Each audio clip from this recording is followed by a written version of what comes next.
श्री महालक्ष्मी नमः। स्वागत है आप सभी का मेरे यूट्यूब चैनल पर। मैं हरिओम शर्मा आज आपको ज्येष्ठ मास की पीपल वृक्ष की कथा सुना रहा हूँ।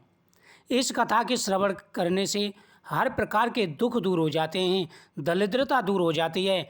माता लक्ष्मी और भगवान विष्णु का हमारे घर में वास होता है। सभी देवताओं का आशीर्वाद प्राप्त होता है।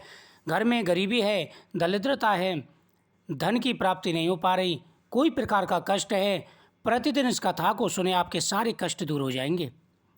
प्राचीन समय की बात है, एक ब्राह्मण और ब्राह्मणी थे। ब्राह्मण के 6 कन्याएं थीं। ब्राह्मण का एक नियम था, वो रोजाना पीपल वृक्ष पर जल चढ़ाता था। चाहे कुछ भी हो जाए, कितनी भी सर्दी हो, बरसात हो, उसका नियम टूटता नहीं था। एक रोज वह पीपल पर जल चढ़ाने गया। पीपल में से आवाज़ आई कि पिताजी, मैं तुम्हारे साथ चलूँगी। ब्राह्मण को डर लगा। ब्राह्मण ने समझा कि इस पर कोई व्याधा रहती है। ब्राह्मण सूखने लगा। ब्राह्मणी बोली कि हे पतिदेव, आप क्यों सूख रहे हैं, क्या चिंता है? ब्राह्मण बोले कि मैं प्रतिदिन पीपल वृक्ष पर जल चढ़ाने जाता हूँ और पीपल वृक्ष से आवाज़ आती है कि मैं पिताजी, मैं भी तुम्हारे साथ चलूँगी।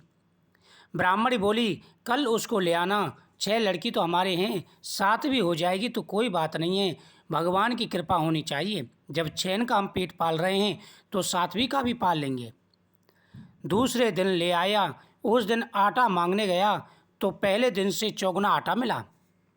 आटा छानने लगी तो वह लड़की बोली कि हे माँ, मैं आटा छानूंगी। वो बोली, नहीं बेटी, तू पावनी है, तो आटे की हो जाएगी।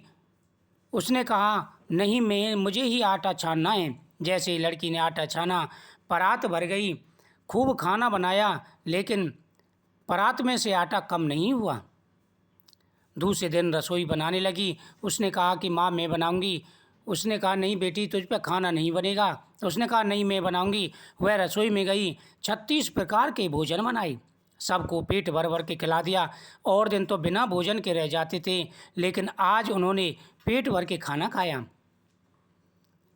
आया काफ़ी समय के बाद में ब्राह्मणी का जो है भाई आया। वह कहने लगा कि बहन, क्यों सूख रही है? उसने कहा, नहीं, ऐसी कोई बात नहीं है, क्योंकि जब उसका भाई आया था खाना खा चुके थे सभी। अब उसे टेंशन हो रही थी कि भाई मेरे आ गया है, लेकिन खाना कहाँ से खिलाऊंगी। तभी वह बेटी बोली कि माँ, क्या बात है? नहीं बेटी, तेरा मामा आया है, रोटी खाएगा। वो रसोई में गई, 56 प्रकार के भोजन बनाए, ला कर के मामा को जमा दिया। वह बोला, जीजी, ऐसा भोजन मैंने कभी नहीं खाया जैसा आज खाया है। वह बोली, भाई, तेरी भांजी ने बनाया है, उसने ही बनाया है। मामा खा के चला गया। शाम हुई। बोली, माँ, चौका लगा के चौका का दीवा जला दियो, कोठे में सोऊंगी। वह बोली, ना बेटी, तू डर जाएगी। ना माँ, कोठे में सोऊंगी। कोठे में सो गई। आधी रात को उठी, चारों तरफ आंख मारी, धन ही धन हो गया। जाने लगी। बाहर बूढ़ा ब्राह्मण सो रहा था। बोला, बेटी, तू कहाँ चली? बोली, मैं तो लक्ष्मी जी माता हूँ, इसके 6 बेटी हैं, दरिद्र दूर करने आई थी। तेने करवाना हो तो तू भी करवा ले।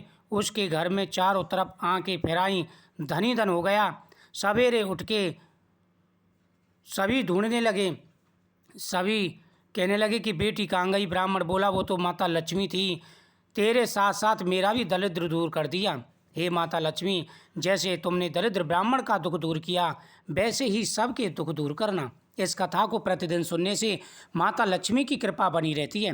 माता लक्ष्मी दरिद्रता को दूर करती हैं। वीडियो को शेयर करें, चैनल को सब्सक्राइब करें, साथ ही कमेंट में जय माता दी जरूर लिखें। जय माता दी।